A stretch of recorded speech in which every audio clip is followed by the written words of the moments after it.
Hey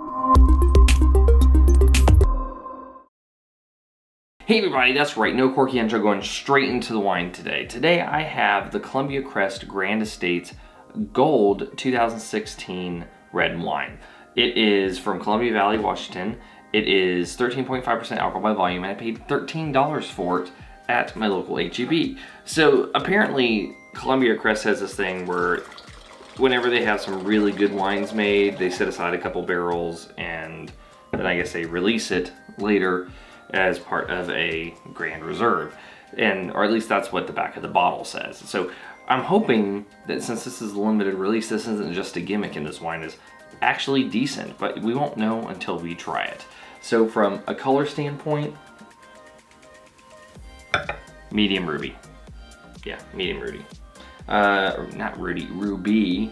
No artifacts, no cloudiness. From a nose,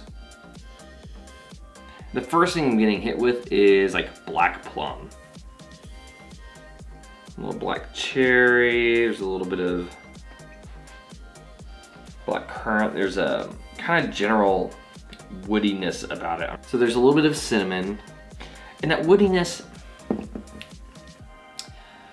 it smells like church pew wood. Yeah, church, I don't know how to, like right at like where like the pew folds, and then there's like the little cushion sometimes that you can sit on. It's like right here, and it has a little bit of the cushion effect to it.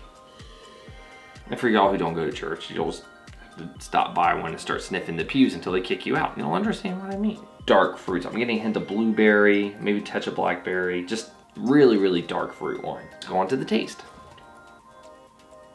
All right, medium plus acid, medium tannins, full body. It's a pungent, like really like not gonna say overripe because it doesn't present any of those flavors, but just like it had a lot of fruit. And that fruit was really powerful, and it just kind of got crushed into this wine, and nothing really aged out of it. There's just a lot of primary fruit flavors. Pretty much all the ones I was talking about. The plum is really big. That blueberry actually hits on the mid palate pretty hard. Black cherry shows up in the finish. And there's like a little bit of a coffee note, like a bitter coffee that shows up as well. I didn't detect it in the nose, but I'm definitely tasting it. And there's actually a tiny bit of a pyrazine, at least just in that nose right there. But it's not like it's overpowering, you know, like how sometimes you get like those red wines, especially like a Cabernet, and it just smells like green bell pepper. This has just like a tiny bit of touch of that green bell pepper. Just a lot of black fruit. I mean, just tons of fruit, and about medium finish. All right, so Columbia Crest Grand Estates 2016 Gold red wine from Columbia Valley. Let's go through your evaluation criteria. Balance. I'm gonna give you half a point. I think the alcohol is fine.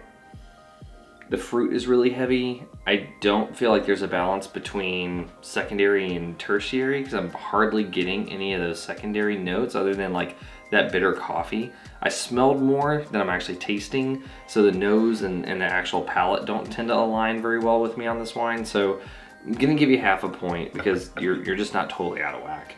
Length, half a point again. You have medium finish and that's okay. Intensity, I'm gonna give you half a point again. You have a decent amount of acid. You have a decent amount of fruit. I'm not really like feeling wowed by the amount of punch I'm getting in this wine. I'm just getting a lot of like kind of heavy plum up front, and then things come out. So I don't really feel like all of the flavors are intense. I just feel like a few of the flavors are intense. So I'm gonna give you half a point.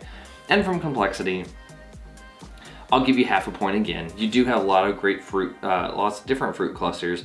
You don't have very many secondary notes from aging or tertiary notes, but I can't knock you on that because you're 2016. I have to let you age for half a decade before I'd probably start getting out some of that other stuff that I'm looking for on the tertiary side. So So I can't give you a full point there because you're not released with that much aging. You're not like a 2009 or anything like that. But I am going to give you half a point because you do have some good fruit clusters, and you look like you almost want to give away some of that secondary note from the barrel, I should say. Ooh, tired. Okay, so on that note, I'm gonna give you good. You're not bad. You're not a bad wine. And this is one of those wines where if you want to get a red table wine and you're not quite certain what people are gonna like, it has some value if you're pairing it with food, but if you're just getting a red wine, I would probably go a little bit lighter on it than what you're getting here. This would be good like if you are having like steak or meat or something like that, and even something like that's probably a little bit peppery, has some umami to it, and it has like mushrooms and stuff. This has a lot of that really like fruitiness that will help carry that, but it's probably not going to be good enough as a solo drinker for someone who isn't sure that they're gonna like wines from this area and or wines with dark fruit. Anyway, this has been Stuart with Wine on a Dime. If you liked today's video, please like, subscribe, and comment. Have you tried the Columbia Crest 2016 Gold Red Wine Limited Release? I'd be interested to know if you have. Leave a comment below, and I will see you all again soon with another episode from Wine on the Dime.